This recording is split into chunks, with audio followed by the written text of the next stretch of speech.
What is up, guys? Thank you so much for joining us for yet another episode of Raw Talk. I am Actually, no, he's Jason. Nah, you got it right. You are Jason. He's Jason, and who am I? Look, Mrs. Jason. Yes, exactly. I'm Shateema, Mrs. Watson, and yeah, we are Raw Matrimony. Yep. That's us. Yep. You want to let them know what we're going to be talking about today? Oh yeah. So today we're going to be talking about where the journey all first began. Going back 12 years to when we first met. Yep. So it was a very, very interesting night. I remember it like it was yesterday. Yeah, I remember pretty vividly. My friends and I, we had went out. So this is an interesting part that I always say too, because I believe that I had changed my mind. I was like, at one point, I was like, I'm not even gonna go out because I had left my ID. And then we turned back and got the ID, and then we eventually went out, But I'm like, it's had to be God, because turn back. Yeah, definitely turn back, because got something for you. We turned back, got the ID, so we were there, and then these people might think I'm making this up. We was about to leave. We was just about to leave. It was very crazy, man. We was just about to leave, but then there was a very famous artist. It was two very famous artists that were at the club that night, and they had just came out. So we're like, okay, we'll stay for a little bit. Since they just came out, we'll stay for a little bit. Nas and Ziggy Marley, right? Yeah, I didn't know we were saying names. Yeah. Okay. So Nas and Junior Shout out to them. Okay. So Nas and Junior Gong, they was there. So we said, okay, we'll stay a little bit longer. And then that's when I saw her from across the room, like, okay. All right, so and the crazy thing is she had a twin. The twin looked just like her, and I didn't approach the twin, but I approached her. Exactly. Like Drake said. You guys know what Drake said. Yes. I don't have to go into it. But yeah, so I'm like, very, very interesting. Yep. I was there with my twin sister and our very best friend. Shout out to them. But yeah, I was freshly graduated from undergrad of college. I was home. I was single and ready to mingle. I had my son. He wasn't even one yet. He was about to be Malachi. He was about to be one. Remember, Jason had 2 kids already. But our sons were like pretty much close to the same age or whatever. 6 months apart. But yeah, so it was me and my sister and our very best friend. We went to the club and yes, we were standing there doing our thing on the dance floor, and then all of a sudden I felt like somebody come behind me. Y'all know how it used to be, like, I don't know if it's still like that because I haven't been like in a dating game for the longest, but if a guy want to dance with a girl, does he still just go like behind her and you looking at him short? I don't know. Thank you. I have no idea. I don't know. But yeah, so that's how it was. I just felt somebody behind me. And I did like a double she take. Liked it. Yeah, I did like a double take. I was like, okay, I'll dance with him or whatever. Actually, I think we were gonna leave too at one point. Or maybe I'm thinking about another night. Maybe I'm getting our stories mixed up. Me and your experiences mixed up. We are That's one okay. now. Tell it like you believe it. Yeah, exactly. So yeah. But anyway, so it was Jason and his 2 friends, right? And so they came behind us to dance or whatever. And so me and him was dancing or whatever. And yeah, he asked me for my number. And, at first I played a little, from what I can recall, I played a tad hard to get. Like, I started asking him questions before I gave him my number or whatever. And I know that because I would always do that with guys. Yes, I will always do that. So I'm pretty sure I did that with him. But anywho, yes. So he asked me for my number. And what stood out to me, too, is that same night we were leaving. And I got a text. But you keep saying you don't remember this. But I got a text from him that same night. It was like after party. And it said LOL. And it had like question marks or whatever. And I was like, this guy, like. It's possible. I mean, it is. Yeah, he keeps saying he don't remember that. But yes, he did send me that. Possible. That same night. And I was like, no. But yeah, that's where it all began. I was living with my mother at the time. Like I said, I was just home. And so, I wasn't really looking for a relationship at all because I had just actually, don't judge me, but I had just ended a relationship probably like a month before that. So, yeah, it was just very, like, by chance, out of the blue. You know, not by chance, because God, I know He ordained us to, you know, but to us, to me, it was like, yeah. You okay? Yeah, definitely. I'm good. For me, it was like, yeah, by chance, because I was not at all, like I said, I was single and ready to mingle. And my mindset then was, you know, I was still young. I wasn't trying to get into anything else serious at the time. I just was focusing on me and my son. Y'all know how it is, ladies. After a breakup, you're like, I'm just focusing on me and my baby. We gonna be good. We gonna live a good life. Oh, that's what I thought they be out. That's when they be out living their life. Exactly. Living my life. Me and my baby. We gonna have a good life. We gonna be alright. My Beyonce fans, y'all know what I'm saying. But yes, tell about your mindset. Yeah, that's the thing. My mindset was, I'm gonna say it was very distorted at the time, because I had wanted to settle down, but then I didn't want to settle down. But I really wanted to settle down, but not really know how to settle down completely, because that was I never lived a settle down type of lifestyle. You know, my early adult years, early 20s or whatever, you know, just a lot of partying, a lot of girls, you know, just just living it up, really, you know. So I was trying to transition out of that and still have a foot in that. So because I'm like, I don't know, like around the 25 age, that's when I started feeling like, man, it's getting a little old, you know. It's the same thing, same place, same people, you know, the same thing. I'm like, it would just felt unfulfilling. You know, it just felt unfulfilling. So that was my mindset, but still, one foot in, one foot out. Still, I'm gonna let you finish, but just to give y'all a little bit of background. So me and Jason met. I was 21 and he was 24. Yes, I was 21. Okay. And he was 24. Still young. Yes, very young. I was a baby. I still have milk in my tongue. Yeah. And in the man's world, he still have milk in his tongue too. Yeah. Yeah. But sorry, go ahead. Yeah. So so that's where it was at. You know. So that, really, I mean, yeah. That's where it all started. Yeah. That's where it all started. Went downhill from. And then it went downhill from there, right? Well, I guess we have to go downhill to get our momentum. Like a roller coaster, you know. But like that first drop on the initial drop on the roller coaster. That's how it was. Y'all want to know why I went downhill? Because, you know, Jason did like how most men do, I feel. And we got episodes talking about that. I'm saying, yes. It went downhill. You heard me just say we had to get our momentum. No, I say we got episodes talking about. Yeah, I'm not going into detail. But what I'm saying is, when we first met, he came like, y'all know how men do sometimes, ladies. You know, he came with a whole bunch of like stories, fabrications and stuff. And I tell him all the time, if you would have just been up straight with me from the beginning, like, you'll never know. I could have been okay with, you know, just us having like a casual relationship. But at the end of the day, I know that's not how God ordained it for it to be. But the point I'm trying to make is just be honest, you know, from the beginning, because you never know. Men assume that you know, y'all assume y'all know what we want, you know, and think that, oh, I gotta lie because, you know, this might make her mad. Like, no, just be honest with us from the beginning, you know. So that's why I went downhill very quick, right? But once, you know, he got it together, we started, you know, going uphill. We made it to the top.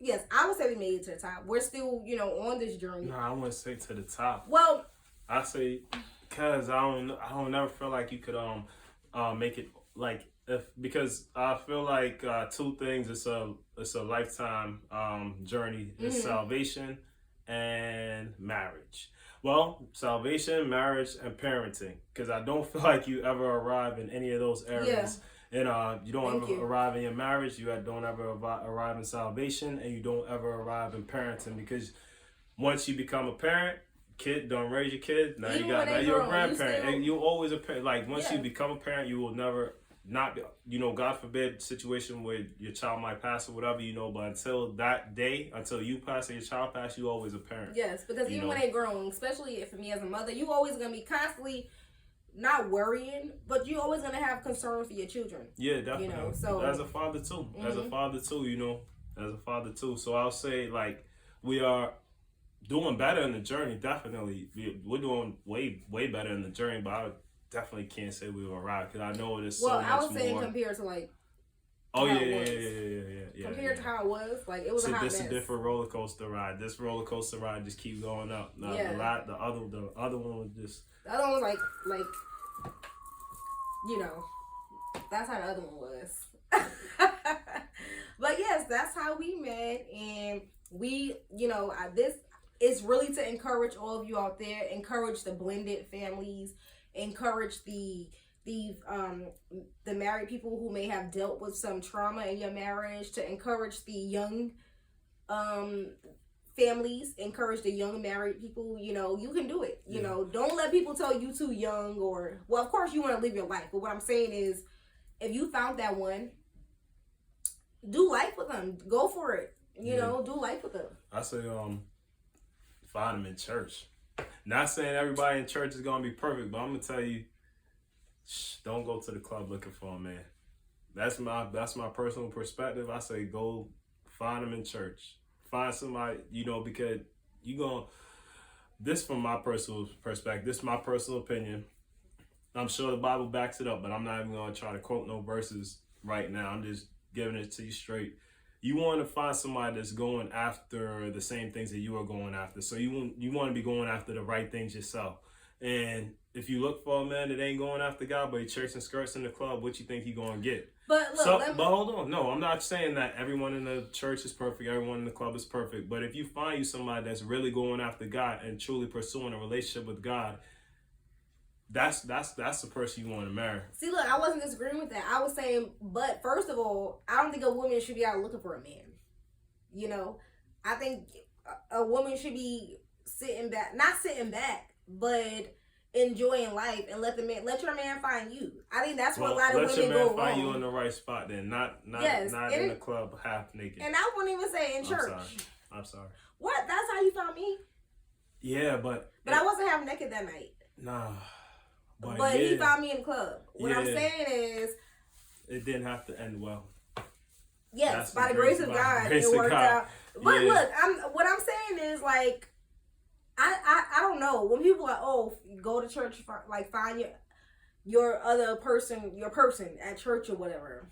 To me, that just sounds so, like, I don't know, like, for me, it's cringy. And I say it's cringy because we know that, you know, the church is not necessarily all saints.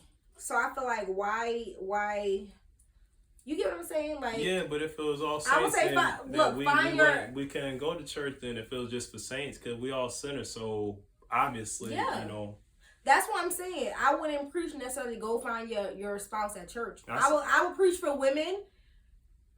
Put God first in your life. Let your husband find you. For men, put God first in your life and allow him to show you where you may find your wife. You may find your wife in a grocery store. You may find your wife at the park.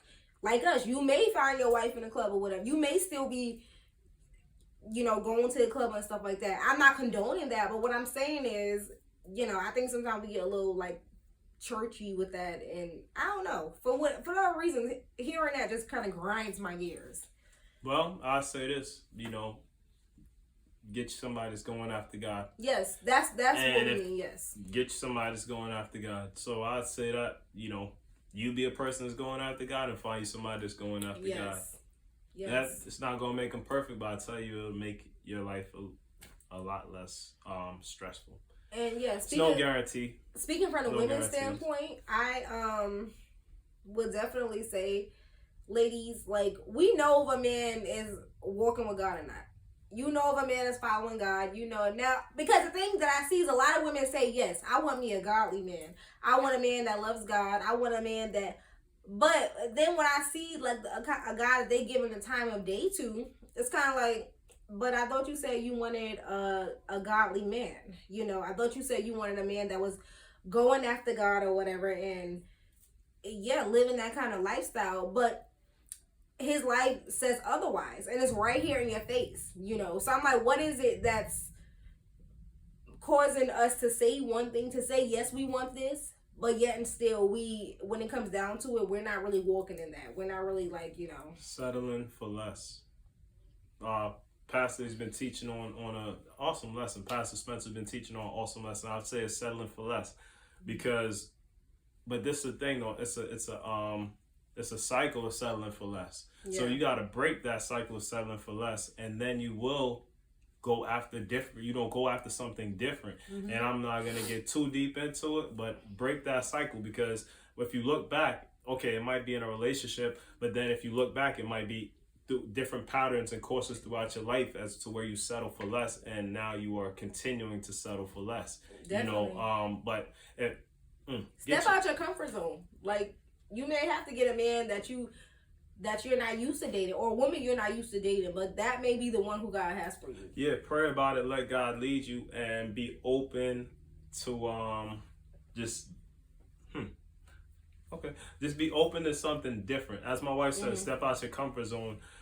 The cycle, some cycles in our lives right now that we got to break, because we keep on doing the same things, getting the same results, but because the cycle is comfortable to us, or because we're like, well, at least if I could just get this, or if I could just have this, you don't have to check off all the boxes. If you could get 2 out of 3 or 1 out of 4, you good with it. Don't settle for less, because God, he ain't create you to settle for less. He created you to have everything that he wanted for you to have. So just because you have it right now, that doesn't mean that he wanted you to have it. Yeah, you know what I keep seeing too? I keep seeing, like, going back to what I was saying about women saying, oh yeah, they want a godly man, a godly husband, this and that. So they'll meet a guy, right? And I know how women think. You'll meet a guy and it's like, oh, okay, no, he doesn't follow God, not yet anyway. I can help him with that, And then it's, oh, well, he doesn't follow God, or he doesn't know God, but, he's nice, or he has a good job, or he's very sweet, or whatever. All of those things are fine and dandy, but ultimately those things are not gonna, like, save your soul, okay, first of all. Second of all, you want to get with somebody who's gonna challenge you to because at Judgment Day, we can't stand before God and, with a whole bunch of maybes or almost factors, right? So life is real. So why not get with someone who's really going to challenge you to be able to ultimately stand before God and say, well done, my good and faithful servant. Yeah, definitely. And I think that, so as women, a lot of times we compromise in so many areas where it's like, no, you cannot afford to compromise in that area. And that's to the detriment of ourselves. That's to the detriment of our happiness. That's to the detriment of our joy, the detriment of our family. Everything ties into that, into the familial unit. But a lot of people are settling because we feel like maybe we can't do better. We can't find better. We're not worthy of better. Or a lot of times people don't even know you settling until you're in it. Right? Well, I'll say sometimes people know they're settling when they getting in it. Because they know that this is not everything that I might want. Yeah. But it feels good. Well, it feels good right now. Well, it feels good sometimes. Mm-hmm. Well, if you and I'm not trying to be all biblical, godly, or whatever. Well, I am.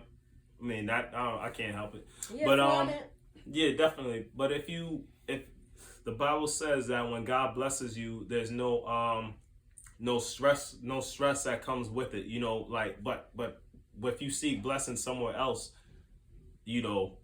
other things is going to come with it, because it might seem like a blessing, but if it comes from God, there's no stress and there's no added burden that comes with that blessing. So whoever you talk to, whoever you dating or whatever, if analyzing by, everything, if you're a Christian, everything you say or everything that we live has to go through the filter of the word. Mm-hmm. So if you're analyzing this person, it's fine. It's not judging. It's fine to analyze a person by the word of God, because God gives us the standard, right? So if they don't meet the standard, or if they don't fit what the word says, then that might not be the person for you. Mm-hmm. You could try to force it, like try to fit a round peg in a square hole.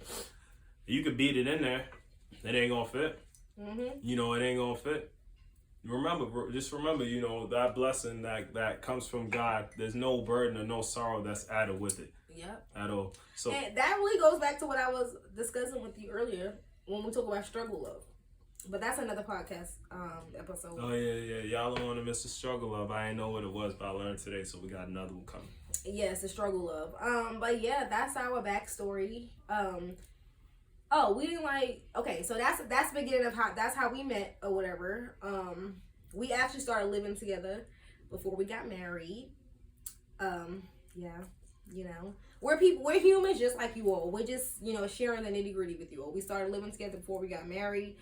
Our first son, he was born once we were married, but he was conceived out of wedlock. Oh my gosh, stop the entire world, right? But no, seriously, yes, he was conceived out of wedlock. We ended up getting married while I was pregnant with him, and then we had 2 more together. So altogether now we have 6 kids. Yes. 6. And we're the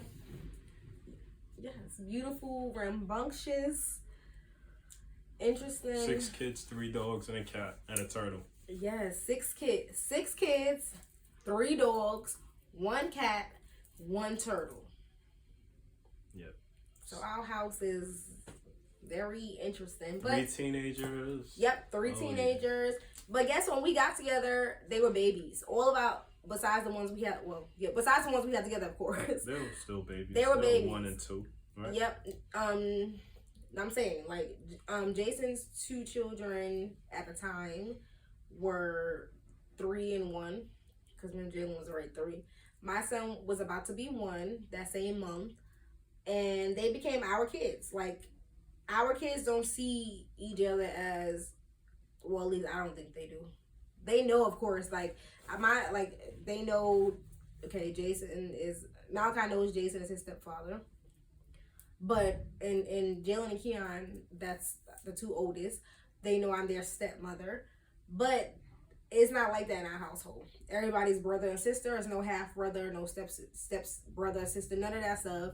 Everybody, they're all just brother and sister. And we're just mommy and daddy. That's how it is. Yeah. So we really just want to encourage you guys out there, the blended families. You know, I actually heard the other day when I was listening to this radio station, this Christian radio station, that a lot of people in blended families don't feel as worthy as, I guess, non-blended families, biological families, you know. They may feel like, their marriage is kind of less than, or their family unit is kind of less than. And that's a real issue. You know, that's a real thought, you know. Yeah, but we're here to encourage you guys that it's not. Yeah, you know, your relationship can be just as successful, if not even more successful. Your relationship with your husband, your spouse, your children, the familiar unit, the siblings, everybody can get along. Yeah, you know, it's not impossible. Yeah, and we can show you all how. Yep. We have a podcast planned to discuss that, because we could. That's one thing I could say, and I'm not even trying to say like, we gotta do it all together, because it's still a work in progress. But one thing I could say is we have mastered the blended family. Yes, I say the that dynamic of the blended family. I could say that. That's one area I feel like we've arrived in. Like. Yes. Yes. At the stage that our children is at right now, you know, we don't know what's to come in the future, but I could definitely say that we have mastered the blended family at the stage that our kids are at now, and have that they passed through over the course of the years. So we're gonna put together something to help other people out that may not feel that way. For that. Yeah, stay tuned for that. That's gonna be a major one, but we mastered that. I could say that we definitely mastered that one. Yep. Thank you, Jesus. Yes, hallelujah. And you never know. We might have some special guests on. We will have two special guests on. Yes, I'm talking about.